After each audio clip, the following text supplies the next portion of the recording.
여러분 반갑습니다. 오늘 좀 특별한 내용을 가지고 간단한 영상을 찍게 됐습니다. 왜냐하면 선생님 중에서 요청해 주시는 분이 있으셔가지고요. 이걸 좀 랩런트들한테 설명했으면 좋겠으니까 좀 영상으로 만들어 주시면 안 될까요? 하셔가지고 예, 그럼 당연히 해야죠. 이렇게 해서 만들게 된 겁니다. 영상을요. 주제가 세절기입니다. 세절기에 대한 메시지를 좀 간단하게 해봅시다. 그래서 뭐 메시지라기보다는요, 그냥 이제 진짜 렉처예요. 말 그대로 여러분들에게 정보를 전달하는 시간으로 생각을 하고 있으니까 여러분도 그렇게 편하게 들어주시면 될 것 같아요. 자, 세절기인데요. 네, 정확하게 말하면 그 7대 절기가 있습니다. 이스라엘의 절기가 7대 절기가 있고 거기에 두 가지가 더 붙습니다. 그게 뭘 말하느냐라는 것을 조금 써보도록 할게요. 제일 먼저 있는 게 6월절입니다. 그리고 그 다음에 있는 것이 무교절입니다. 그 다음에 있는 것이 초실절입니다. 그 다음에 있는 것이 오순절이고요. 그 다음에 있는 것이 나팔절. 그 다음에 있는 것이 대속죄일입니다. 그리고 마지막이 수장절입니다. 여러분들이 잘 알고 있는 네임드 세 절기가 뭡니까? 6월절, 오순절, 수장절이죠. 근데 이 6월절, 오순절, 수장절 이 절기 세 가지가 나중에 가면 7가지로 확장이 되는 거예요. 이 세 가지가 퍼져 있는 것이 이 7가지거든요. 그래서 크게 보면은 여기 6월절, 무교절, 초실절은 다 같이 6월절이라고 묶을 수 있습니다. 그래서 이 세 가지가 6월절 절기, 6월절 명절이라고 보시면 되고요. 오순절 하나 따로 있고 그 다음에 나팔절, 대속절, 수장절 합쳐가지고 수장절 절기 이렇게 보시면 됩니다. 그럼 이게 언제냐라는 건데요. 성경의 달력을 기준으로 하면 6월절이 있는 달이 바로 6월절이 있는 달을 한 해 시작으로 봤습니다. 그래서 6월절은 1월 그 성경의 달력으로 따졌을 때 1월 14일이에요.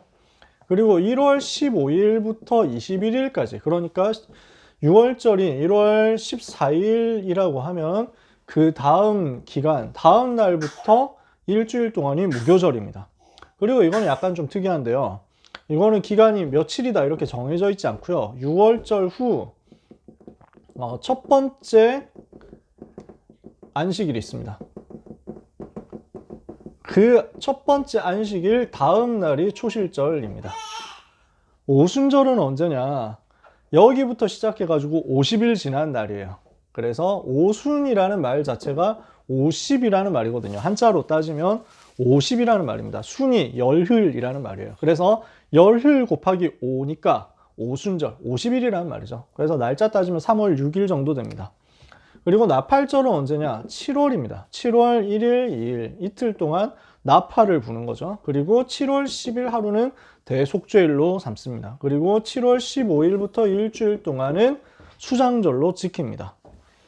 이게 날짜 흐름이에요. 그러면은 이렇게 봤을 때는 어떤 날짜인지 잘 개념이 안 설 수도 있습니다. 그래서 지금 우리가 지키고 있는 지금 우리가 이제 따르고 있는 태양력 기준으로 해볼게요. 그레고리력 이렇게 부르는 그거 있잖아요. 지금 우리 이제 지금 우리 이제 달력으로 따지면 6월절, 무교절, 초실절은 3월 또는 4월 정도에 해당합니다. 오순절 요 기간은 맥추절 이거는 5월에서 6월 정도에 해당합니다. 그 다음에 나팔절, 대속제일, 수장절 이거는요 9월에서 10월 사이를 말합니다. 그러면 이게 언제냐면 6월절은 봄 시즌이고요. 오순절은 이제 여름 들어가려고 할 그때쯤이고요. 그 다음에 나팔절, 대속절, 수장절은 가을입니다. 추수 계절이 되는 거죠. 그래서 이 7대 절기 또는 새 절기는 이렇게 날짜가 구성이 된다라고 생각하시면 돼요.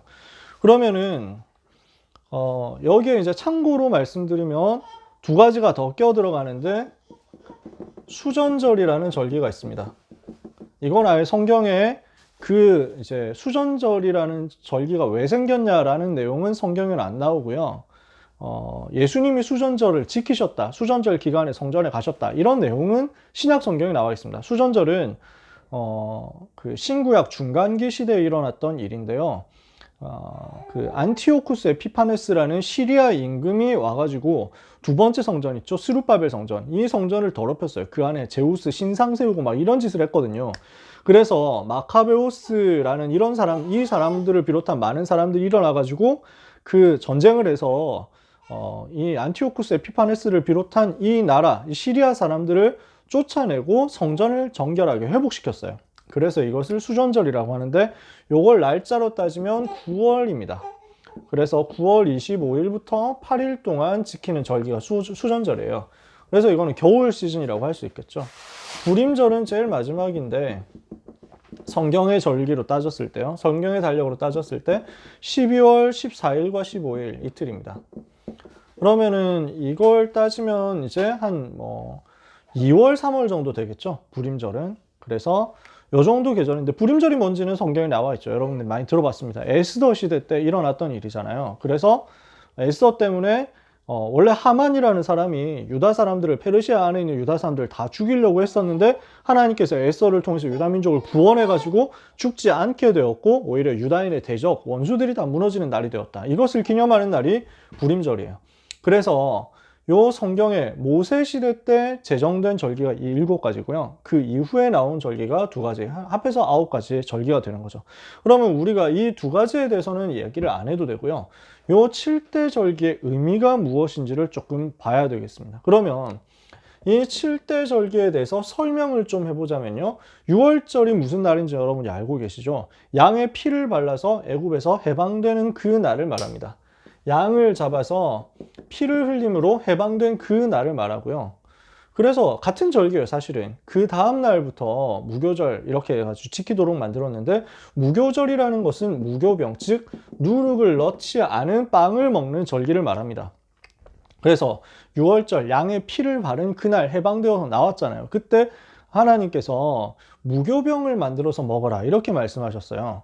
무교병은 그 누룩을 넣지 않은 빵이니까 맛이 좀 없죠. 그러면서 또 특징이 있는데 금방 만들어집니다.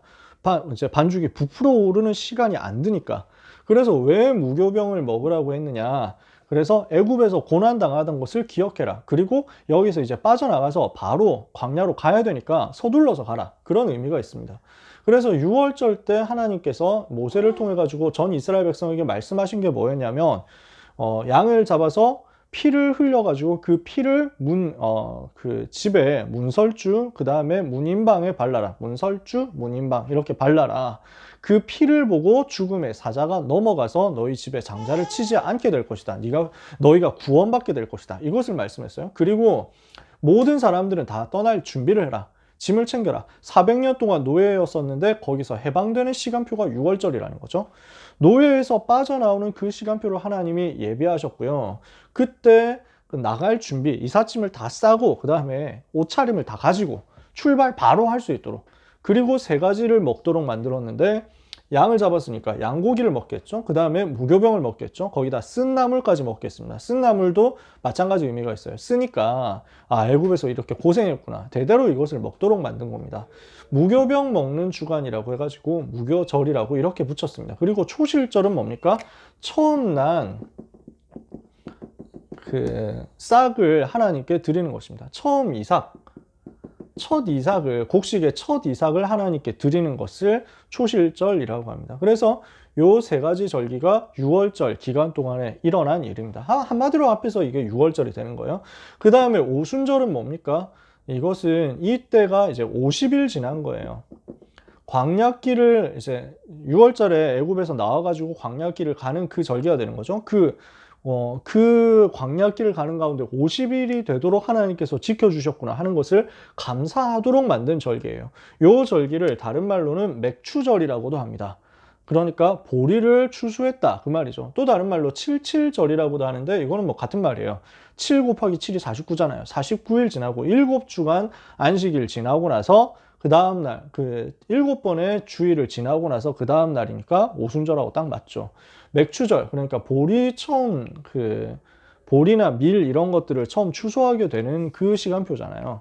그러면서 하나님께 처음 익은 것으로 감사를 하면서 광야길을 하나님이 지켜주신 것을 감사하는 주간입니다.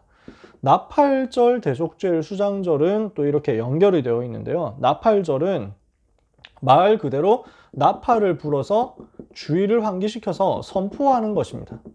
자, 이제 한 해 농사 다 끝났고 하나님께 최고의 영광 돌릴 수장절 다 되었으니까 이제 모든 건 내려놓고 하나님 바라보자 하고 나팔을 불어서 집중을 시키는 겁니다.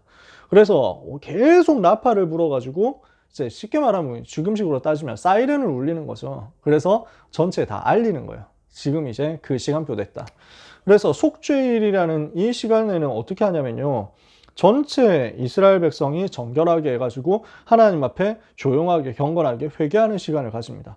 그러면은 1년에 한 번 하는 이날이잖아요. 대제사장이 이때 지성소에 들어갑니다. 그래서 여기에서 그 대제사장이 이스라엘 민족의 모든 죄를 가지고 하나님 앞에 나아가서 하나님 앞에 그 고하고 회개해서 하나님이 주시는 용서를 받아가지고 나와서 그 용서를 전체 백성에게 선포하는 거죠. 그래서 하나님의 용서를 전 이스라엘 백성이 받게 되는 그 시간표를 대속죄일이라고 표현을 하는 것입니다. 그래서 그날을 주신 거예요. 그래서 성전에 보면, 성막에 보면 성소가 있고 지성소가 있잖아요. 성전 그림. 자, 여러분들 내용 여러 번 들어보셨으니까 아시겠지만 성막이 이렇게 있습니다. 성전에서도 마찬가지입니다. 그럼 여기가 뜰이에요. 여기에 번제단이 있고요. 문은 여기 있습니다. 문을 통과해가지고 이렇게 들어가면 동쪽으로 문이 하나 딱 있어요. 그러면 딱 하나 있는 이 문을 통해가지고 들어가면 여기에 번제단이 있고요. 여기에 물두멍이 있습니다. 그리고 여기에 성막인데 이 성막에는 휘장이 이렇게 가운데로 쳐져 있고요. 이 안쪽이 지성소고요. 이 바깥쪽이 성소입니다. 그러면 이쪽으로 들어가가지고 여기에 진설병을 놓는 떡상이 있고요. 여기에 등잔대가 있습니다. 등불을 켜는 거죠. 그 다음에 여기에 분향단이 있습니다. 하나님께 향을 올려서 기도하는 거예요. 이 안쪽에 이제 그 커튼을 열고 또 들어가면, 휘장을 열고 들어가면 여기에 언약궤가 놓여 있습니다. 그 언약궤 뚜껑을 보고 속죄소라고 합니다. 이렇게 해서 구성이 되어 있어요. 성전 시대도 마찬가지입니다. 이렇게 딱 만들었어요. 예수님이 돌아가실 때, 예수님이 십자가에서 죽으실 때 여기에 휘장이 갈라져요. 성소와 지성소를 가르는 휘장이 갈라지는데 위에서부터 아래로 찢어져요. 그러니까 모든 사람이 하나님께 나아갈 수 있게 됐다라는 것을 표현하는 거죠. 그만큼 그전에는 아무도 못 나갔어요. 대제사장만 1년에 한 번 이 안으로 들어가서 하나님께 갈 수 있고 하나님을 만날 수 있도록 이렇게 세팅이 된 거거든요. 그래서 그만큼 엄중한 무게의 감을 가지고 대제사장이 지성소에 들어가서 하나님께 죄를 회개하고 고백하고 용서받는 그 시간표예요. 그 다음에 그럼 이제 감사 축제를 하는 거죠. 수장절에서는 이제 추수감사를 하는 겁니다. 창고에 저장한다. 이게 수장절이에요. 추수한 것을 저장. 어디에? 창고에. 그래서 한 해 농사를 마무리하면서 하나님께 감사드리는 거죠. 이 절기를 초막절이라고도 하고 장막절이라고도 하는데, 왜냐하면 해놓고 나서 뭐 하냐면 그 일주일 동안 그 텐트를 쳐놓고 바깥에서 다 자도록 만들었어요. 일주일 동안 초막에서 지내라, 장막에서 지내라. 이유는 뭡니까? 너희가 조상들이 광야 생활을 하던 것을 기억해라, 이거예요. 그런 의미에서 이렇게 절기 수장절을 하고 장막절로 지키도록 만든 겁니다. 자, 그러면 이게 직접적인 의미였습니다. 이런 게. 여기에 예수님이 이것을 어떻게 성취하셨느냐, 그리고 앞으로 어떻게 성취하실 것이냐에 대한 구속사적인 의미가 있습니다. 이것은 1번은 직접적 의미였다고 하면요. 자, 두 번째는 구속사적 의미가 있어요. 구속사라는 말은 구원의 역사라는 말이죠. 6월절은 무엇을 말하느냐? 십자가 사건, 그리스도께서 우리를 위해서 죽으신 그 사건을 말합니다. 그래서 예수님이 실제 죽으신 날도 6월절이었어요. 십자가 지시고 죽으신 그 날이 6월절이었어요. 양이 대신 죽었기 때문에 안 죽어도 된다라는 게 6월절이잖아요. 예수님이 6월절 어린 양이 되셔서 우리를 위해서 피 흘려 죽으신 결과 우리가 멸망하지 않아도 되도록 구원받고 해방되는 역사가 일어났죠. 그게 십자가 사건이죠. 무교절 기간 동안에 예수님이 무교병 먹는 그 날짜 동안 정확하게 3일이지만요. 무덤 속에 계셨어요. 그리고 초실절날 부활하셨어요. 사망의 권세를 이기고 죄, 사단, 지옥의 모든 문제 해결했다는 증거로 부활하셨는데, 그 부활이 언제 하셨냐? 안식 후 첫날에 부활하셨어요. 6월절 지나고 첫 번째 안식일 그 다음 날이 초실절인데 그날 부활하셨죠. 왜 부활하셨어요? 왜 그날에 하필 부활하셨어요? 처음 난 이삭이니까. 예수님이 부활의 첫 열매시거든요.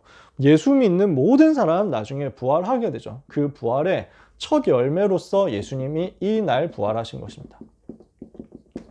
그래서 무교병은 고통을 말하잖아요. 예수님이 우리를 위해서 고난당하시고 무덤까지 들어가셨다. 우리의 모든 고통을 다 짊어지셨다. 이것을 말하고요. 우리를 구원하신 그리스도, 우리의 모든 고통을 짊어지신 그리스도께서 완전 승리하시고 부활의 첫 열매가 되셨다. 오순절은 무엇을 말합니까? 그래서 예수님이 초실절 날에 부활하시고 40일 동안 제자들과 함께 있으면서 하나님 나라의 일을 말씀하셨죠. 그 40일 지난 다음에 감람산에서 마지막 메시지 주시고 승천하셨죠. 그렇죠? 사도행전 1장 8절에 마지막 메시지 주시고 승천하셨어요. 그리고 사도들이 언약을 붙잡고 120명의 성도들이 언약 붙잡고 집중해서 기도합니다. 무엇을 기도해요? 아버지의 약속하신 것 성령을 기다리면서 성령 충만 달라고 기도합니다. 그 10일이 지나서 오순절 날이 됐습니다. 어떻게 돼요? 사도행전 2장 1절에 성령의 충만함이 임하게 되는 거죠. 그들이 다 성령의 충만함을 받고 성령이 말하게 하심을 따라 다른 방언으로 말하기를 시작하니라. 그게 오순절 날 일어난 역사잖아요. 그래서 성령의 역사 일어나서 교회가 시작되죠. 그런 그 말은 무엇을 말하냐면 지금 우리가 살아가고 있는 이것도 오순절 흐름이라는 거예요. 성령의 역사를 가지고 하나님의 성령의 인도와 역사를 체험해서 현장에서 승리하라는 것입니다. 이게 지금 우리에게 주시는 메시지죠. 우리 시대는 이 시대라고 할 수 있어요. 영적으로 따지면요. 그리고 나팔절 때는 어떤 일이 일어나느냐? 쉽게 말해서 요 날짜에 일어난다는 얘기는 아니에요. 영적인 의미가 이렇다는 거예요. 예수님이 재림하실 때 성경에 보니까 천사장의 호령과 나팔 소리와 함께 재림하신다. 데살로니가전서 4장에 이렇게 바울이 설명했죠.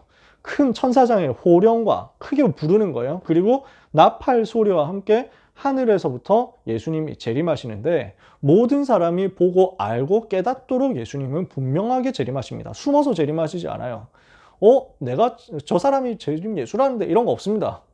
예수님이 재림하실 때는 모든 사람이 다 깨달아질 만큼 나팔 소리와 함께 재림하십니다. 그래서 이 나팔절은 다시 오실 예수님의 재림 그 날을 의미합니다. 대속죄일은 무엇을 의미하느냐? 하나님의 은혜를 받고 속죄함을 입은 성도들이 구분이 되고 또 그 속죄함을 입지 못해서 완전히 멸망할 불신자들이 구분이 되는 최후의 심판을 말해요. 영적으로는요. 그것을 하나님이 보여주시는 거죠. 그리고 수장절은 이제 마지막 영원한 하나님의 나라에서 영화로운 삶을 누리게 되는 것, 이것을 말합니다. 영원한 천국에서의 복락을 말합니다. 이게 수장절의 영적인 의미입니다. 구속사적인 의미입니다. 자, 그러면은 예수님이 오셔서 우리를 위해서 죽으시고 부활하시고 성령으로 우리 가운데 역사하시고 재림주로 다시 오실 것까지가 지금 이 절기의 흐름 속에 그대로 나타나 있죠. 녹아 있죠. 그죠? 그러면 우리가 뭘 해야 되느냐? 우리가 현장에서 실천할 부분, 우리 현장에서 적용시킬 부분이 뭐냐? 6월절이라는 말, 6월절, 무교절, 초실절이라는 말, 한마디로 말해서 그리스도께서 죽으시고 부활하심으로써 모든 문제를 해결하셨다는 거잖아요. 예수님이 그리스도 되셔서 모든 문제 해결하셨다는 사도행전 1장 1절을 말하는 거예요. 이게 지금 6월절, 무교절, 초실절 합해서 말하는 6월절의 의미입니다. 그러면 우리가 6월절을 누린다라는 말은 예수님이 그리스도 되셔서 모든 문제 해결하신 그 복음을 누린다는 그 말이죠. 복음 누리는 집중하는 거예요. 오순절이라는 말은 성령의 역사를 누리는 것입니다. 오직 성령의 역사를 우리가 누리는 거죠. 왜? 우리가 광야 같은 세상을 가고 있으니까. 앞으로 우리가 천국 갈 거지만 천국 가기 전에 광야 같은 삶을 살고 있잖아요. 그 광야 같은 삶을, 광야길 같은 삶을 사는 가운데 하나님이 주시는 힘을 얻어서 세계를 복음하는 전도자의 삶을 사는 거죠. 그러면은 그 힘을 얻어서 성령의 역사를 누리는 가운데 하나님이 앞으로 우리를 천국으로 인도하실 거 아니에요? 하나님의 나라로 우리가 들어가게 되는데 이 하나님의 나라 죽어서 가는 정도로 끝나는 것이 아니고 이 땅에 사는 동안 하나님의 나라 배경을 누리는 겁니다. 보좌의 배경을 누리는 거예요. 그래서 우리에게 주신 하나님의 나라 권세를 찾아내고 미션을 성취하는 거죠. 그래서 사도행전 1장 3절 하나님의 나라에 대해서 40일 동안 말씀하신 그 미션을 우리가 똑같이 붙잡고 우리 현장에서 영적 사실을 누리고 복음 안에 있는 그 권세를 누리는 거죠. 영적인 비밀을 누리고 힘을 얻는 것입니다. 복음을 가지고 내 인생 모든 문제 해결한 것, 예수가 그리스도. 이게 6월절의 핵심입니다. 수장절, 나팔절, 대속절, 수장절 합해서 한꺼번에 얘기하면 수장절인데 이 수장절은 하나님의 나라를 누려라. 하나님의 나라, 그 보좌의 비밀과 능력을 내 것으로 누려라. 이거예요. 복음 누리는 기도 집중을 통해서 영적인 힘을 얻으라는 거예요. 왜? 그래서 죽어서 가는 천국 말고 이 땅을 사는 동안에도 하나님의 나라 배경 누릴 수 있으니까요. 그러면은 이렇게 해서 하나님의 나라 누리는 가운데 하나님이 시간표 주시면 우리는 오직 성령의 충만을 받고 오순절날에 임하셨던 그 성령의 충만한 역사 우리도 똑같이 체험해서 권능받고 전 세계에 복음을 증거하는 땅끝까지 이르러 그리스도의 증인되는 세계복음화의 사역을 감당하게 되는 거죠. 그래서 6월절, 오순절, 수장절 전부 복음의 흐름을 설명하는 겁니다. 우리는 무엇으로 누릴 것이냐? 1, 3, 8로 누리면 된다. 그래서 이게 세절기에 대한 이야기였습니다. 자, 7대 절기 또는 세절기. 여러분들이 뭐 복잡하게 외운다, 뭐 날짜가 언제다, 뭐 이런 건 중요하지 않습니다. 전혀 안 중요해요. 저도 날짜 못 외우기 때문에 찾아보고 지금 써놓고 보면서 하는 겁니다. 중요한 건 뭐다? 내 삶에 1, 3, 8로 적용시켜서 오늘 현장에서 승리하는 거죠. 하나님의 자녀된 여러분들이 또 렘넌트로 전도자로 부름받은 여러분들이 이 절기의 비밀을 오늘 현장에서 그대로 누리고 승리하게 되시기를 예수님의 이름으로 축복합니다.